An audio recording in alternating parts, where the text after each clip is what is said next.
chabvunduka panguva ino tikuona kuti some parts of the country vobuda pachena vachiuya vachiramba maconstitutional amendment, especially the bill number 3 vachiti aiwa hatisi kuzvida, hazvienderani nezvatinoda isusu vagari venyika yeZimbabwe. Ndisati tapinda mashoko ari kubuda panguva ino chionekwa kunzi macitizens ekusanyati they are furious pamusoro penhau ye2030 nemaconstitutional amendment. Chitiko chionekwa kunzi hazvisina kumira zvakanaka munyika yeZimbabwe.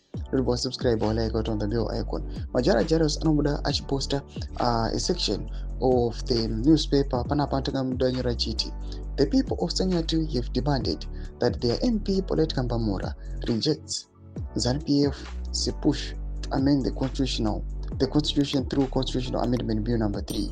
They are strongly resisting Idi Mnangagwa's nefarious plot to remain in power till 2030.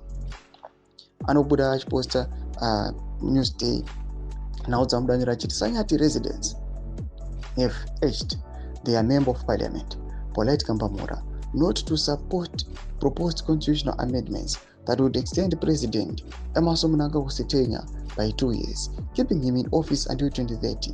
The constitutional amendment bill number 3 casted last week gives parliament the power to elect the president.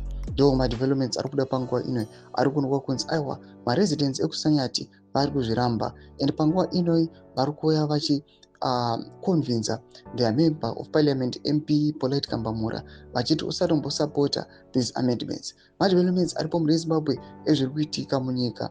Panguva ino tichiona kuti this bill which was gazetted last week panguva ino takutoona kuti madays ari kutofamba pa90 days iri kufanira kunge ichikauntiwa down. Panguva ino vanhu ndopari kufanira kumira wane simba kunyange zvazvo kuri kunokwa kunzi the issue yereferendum ichiri kuchuridza. ZANU-PF vaisuda kuti nhau iyi ipinde kureferendum. Zvinakomese kuchemedza funguro enyu moti kudii pamusoro pechitiko ichi. So now subscribe or like chat on the bell icon.